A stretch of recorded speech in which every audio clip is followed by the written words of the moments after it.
Voilà, merci beaucoup de nous suivre de partout. Bonjour à tous, bienvenue aux nouveaux abonnés à la grande famille de la sœur Aimée Moussenga TV. Aujourd'hui, nous sommes le lundi 29 avril 2024. Parlons un peu de l'actualité de l'Église. Je vais vous conduire donc dans l'archidiocèse de Lubumbashi. Ensuite, nous allons partir dans l'archidiocèse de Kananga et nous allons partir aussi au diocèse d'Uvira. Donc, ce sont les éléments. Mais avant cela, revenons un peu à cette actualité qui a fait du buzz dans les réseaux sociaux. Le procureur en général a fait donc une lettre là, soi-disant que initier une action judiciaire contre le cardinal Ambongo. D'abord, il faut dire, nous ne savons pas si les documents est authentique ou bien c'est un faux document. Certains disent que le document est authentique, d'autres disent que c'est un faux document. Et pourquoi? Puisque depuis l'histoire de l'Église ici au Congo, les différents cardinaux qui se sont succédés, ils n'avaient pas la langue dans la poche. Jamais on a entendu qu'on a arrêté un cardinal. Le cardinal Malou l'a parlé. Il a parlé. On ne l'a jamais arrêté. Même si c'était arrivé qu'il est parti en exil, c'est lui-même qui s'était retiré, après il est revenu. Pendant la période de Dédé Kabila, père et fils, ils ont trouvé aussi Echao. Echao ne s'est pas tué. Elle a parlé. Est-ce qu'on avait convoqué Echao? On a arrêté Echao. Kabila fils, avec Mosengo. Vous vous rappelez de cette fameuse phrase de Mosengo que les médiocres dégagent. Que les médiocres dégagent et que règne la paix, la justice en RD Congo. Comment ferons-nous confiance à des dirigeants incapables de protéger la population, de garantir la paix, la justice, l'amour du peuple? Comment ferons-nous confiance à des dirigeants qui bafouent la liberté religieuse du peuple? Vous vous rappelez, non?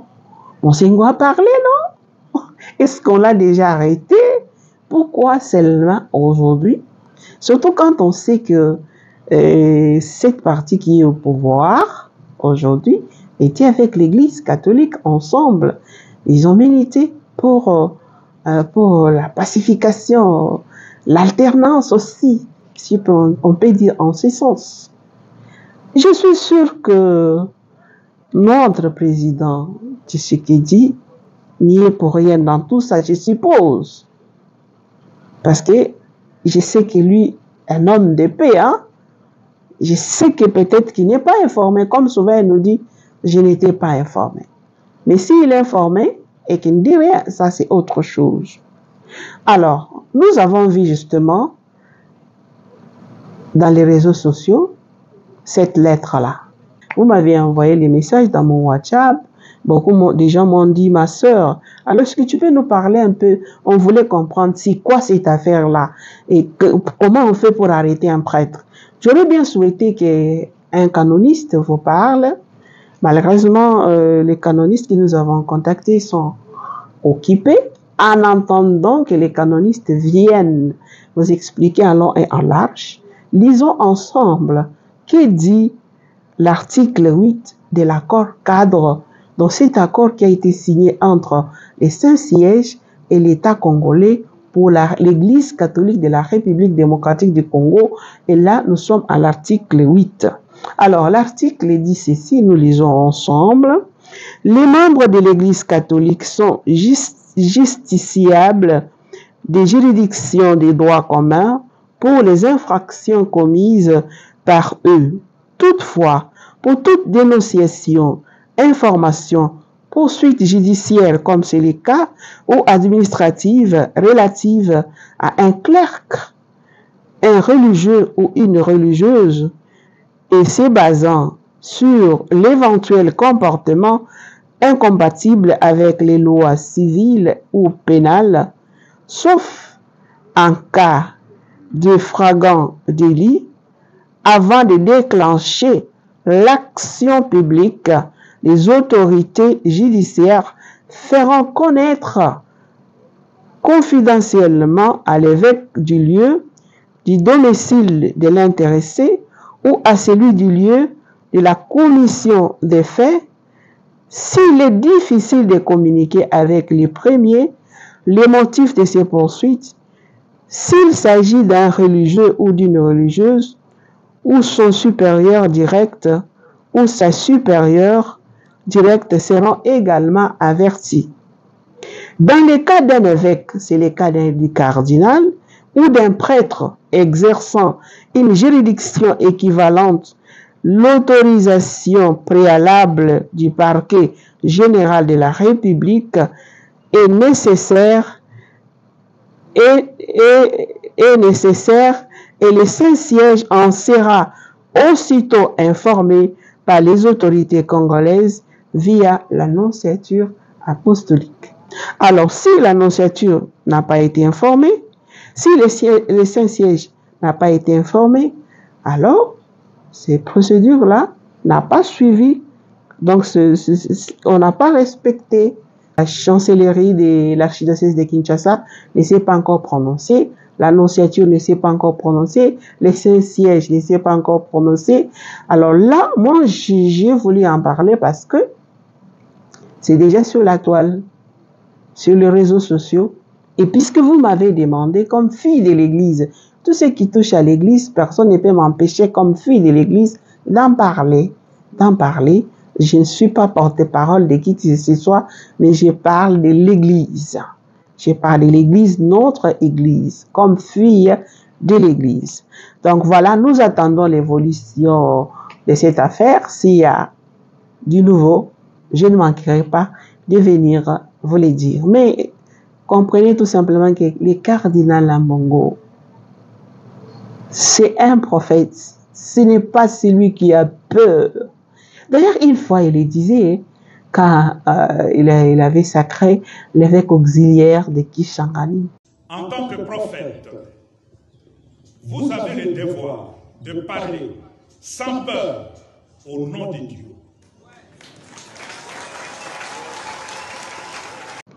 Le prophète, ce n'est pas celui qui a peur. Mais depuis la Bible, Moïse n'a pas eu peur de parler à Pharaon. Il est allé même libérer les Égyptiens du main des pharaons. Tous les prophètes sont passés par là. Jésus lui-même, qu'est-ce qu'il n'a pas dénoncé? Donc ce n'est pas du nouveau. Il faut aussi qu'il y ait de l'autre côté les gens qui font bouger. C'est comme ça. Tout le monde ne peut pas penser de la même manière parce que d'abord, nous avons des visions différentes. Le cardinal les fait comme pasteur qui communie avec son peuple, parce que les cris de son peuple viennent toujours à ses oreilles, arrivent à ses oreilles. Il y a les gens aussi qui vont les voir comme père, lui dire ceci, cela, il porte ça dans son cœur. C'est normal qu'à un moment donné, qu'il puisse aussi dire les choses. Au lieu d'être content qu'il y a aussi un autre son de cloche, de l'autre côté, tout le monde ne peut pas vous applaudir.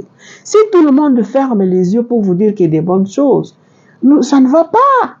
Acceptez que d'autres aussi vous disent d'autres choses. C'est comme ça qu'on évolue. Même dans la vie personnelle, c'est comme ça. C'est comme ça. J'espère que cette affaire va s'arranger de part et d'autre et nous aurons la lumière au bout du tunnel. Alors, on boucle ces chapitres du cardinal. On reviendra s'il y a du nouveau, mais pour le moment, nous allons partir à Lubumbashi. Là, nous allons trouver Monseigneur Fulgence Muteba qui a célébré la messe de l'Action catholique au lycée Twendele à Lubumbashi, pour ceux qui connaissent ces lycées-là, ou ceux qui ont été à Lubumbashi. Alors, je vous invite à suivre ce reportage. Au cours d'une messe sous la conduite de l'archevêque métropolitain Monseigneur Fulgence Muteba à l'esplanade du lycée Twendele.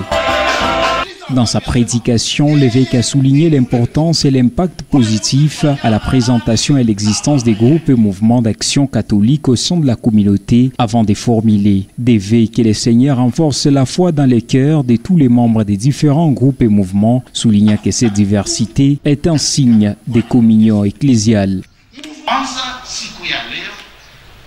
Les premiers enseignements, c'est comment nous devons nous comporter et comment vivre en communion avec notre Dieu, avec différents groupes. Toute notre vie sur terre dépend que de la volonté de Dieu. Cette célébration intervient au 5e dimanche des Pâques. Pour célébrer ces mouvements, nous dit l'aumônier président diocésain de ces mouvements, l'abbé Pili Pili. C'est ainsi qu'aujourd'hui nous réunissons justement pour célébrer les groupes et mouvements d'action catholique que nous avons dans notre diocèse. Ces prélats a souligné l'importance de la collaboration et de la solidarité au sein de la communauté catholique, mettant en avant la contribution essentielle de ces structures à la vie de l'Église. Merci, on est dans des mouvements. Et partons cette fois-ci au niveau des Kananga. Au niveau des Kananga, il y a le lycée Bueno Muntu de Kananga qui a pris feu. C'était le dimanche hier. Et c'est vraiment triste ces grands lycées-là. Je n'ai pas suivi l'évolution parce qu'on était en train de dire que on attend donc les secours pour venir arrêter le feu. Mais moi, j'ai la nouvelle d'hier. Je vous invite donc de suivre aussi ces reportages. C'est triste. Peut-être qu'il y a les gens qui sont passés par là ou leurs enfants ont étudié là-bas. Et alors, juste pour prendre connaissance, peut-être d'une manière ou d'une autre, vous pouvez aussi aider ces lycées-là qui est parti en feu. Et sûrement, il y a eu des dégâts. Alors, on n'a pas entendu de dégâts dans vie humaine, mais donc, en tout cas, on a précisément que la maison a pris feu. Alors, je vous invite aussi de suivre. Dimanche 28 avril 2024, je suis au lycée Bueno Muntu. Vous voyez le bâtiment qui est en face de la direction. Là où il y a la salle polyvalente du lycée Bueno Muntu, chez les Sœurs de la Charité de Jésus de Marie, à Kananga, voilà que la maison a pris feu.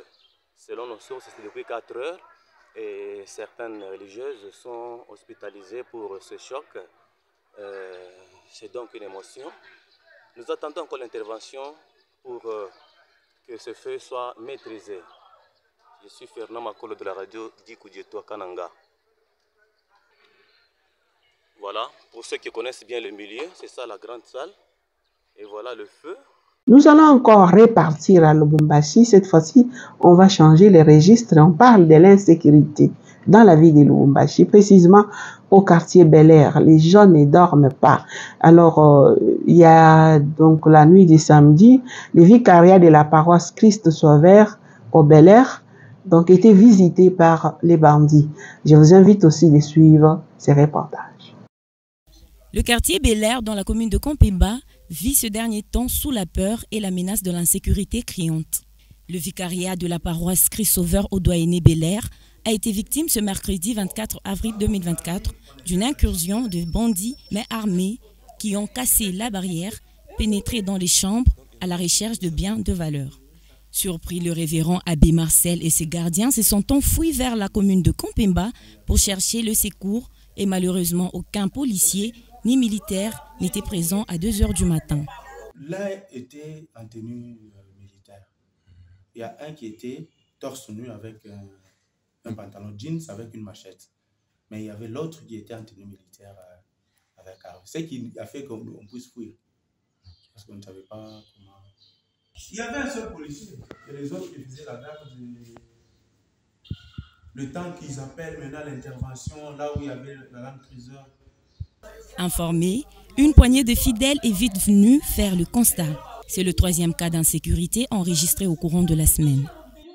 Nous allons finir avec les nouvelles de Monseigneur Sébastien Moyengo Aouvera qui, dans une communication, donc, met l'accent ou parle de la vocation prophétique d'un évêque. L'évêque est là pour dénoncer, pour dire des choses. Et puis, bien sûr que c'est en swahili, il parle aussi en français. Et puis, il met aussi l'accent sur la responsabilité des députés dans les développements. Les députés ne doivent pas retourner à la base C'est seulement quand ils ont besoin de voix, et puis ils s'en vont vivre dans les villes et laisser donc la population, le moment des votes, revenir. Alors ils les interpellent aussi de penser à ces peuples-là qui les a votés. Alors suivez. Et là je m'adresse aux parlementaires. Quand il y a parlementaire, c'est qu'on a parlementer, qu'on a s'aimer à battre. On doit terminer avec cette histoire de venir voler, j'appelle ça voler, les voix de la population, et on va se cacher à Bukavu, à Kinshasa, sans rien faire. Et quand on descend là, pendant les prochaines élections, le peu qu'on a gagné, on vient distribuer les bonbons, les ceci et cela. Ça doit finir ça. Et c'est comme ça que j'en appelle aussi à la population. Qu'elle ne s'arrête pas seulement à pleurer, qu'elle réagisse. Qu'elle réagisse. Vous avez vu ce qui s'est passé au Mali? Je n'appelle pas à la guerre. Hein. Moi, je suis pour une révolution pacifique. Vous voyez ce qui se passe en Algérie, au Liban aujourd'hui? Qu'on arrête cette affaire de s'abattre sur les gens. Je ne veux pas dire à qui vous ne devez rien. Nous, comme évêques, nous devons beaucoup à la population défendre leur cause par la prédication de l'évangile. Et quand nous parlons, ces gens-là nous renvoient à l'évangile comme si l'évangile disait « taisez-vous, souffrez ». Non, l'évangile ne nous a pas dit ça. L'évangile nous appelle à la charité qui en termes sociaux s'appelle développement, travail. C'est ça. Merci beaucoup. Et j'ajouterai un élément pour les intellectuels. Que les intellectuels quittent cette logique de la corruption. C'est honteux les intellectuels congolais. C'est des sophistes. Tu connais un sophiste? Un sophiste, c'est lui qui peut te dire, tes souliers là sont un chapeau. Et tu enlèves tes souliers, tu les mets dans le chapeau. Quand tu te mets à défendre des causes indéfendables pour l'argent, pour le pouvoir. Et ça, c'est honteux. Qu'on s'appelle professeur d'université et qu'on fasse des choses comme ça. Je dis, je vous remercie. Voilà, pour aujourd'hui, c'est par ici que nous allons donc nous arrêter. Je suis très contente aussi des gens qui m'ont écrit par rapport, je vous avais parlé l'autre fois de différents présidents de la SENCO qui se sont succédés. Je vous ai parlé des différents présidents de la SENCO qui se sont succédés et je vous ai posé la question de savoir qui souhaiterez-vous comme président de la SENCO prochainement. Vous avez donné 2 noms qui ont émergé. Hein. Allez lire les commentaires, vous allez les voir, les noms qui ont émergé là. Mais nous savons que c'est l'Esprit de Dieu qui souffre. Peut-être c'est l'Esprit qui parle en vous aussi, hein, on ne sait jamais. Mais on offre tout ça dans les mains des dieux, de Dieu lui-même, parce que c'est son Église, c'est lui qui fait, qui oriente, c'est lui qui éclaire les prophètes, tout là. Voilà. Merci, nous nous retrouvons demain, pourquoi pas aujourd'hui s'il y a encore une nouvelle qui nécessite que je revienne pour vous informer. Merci et au revoir.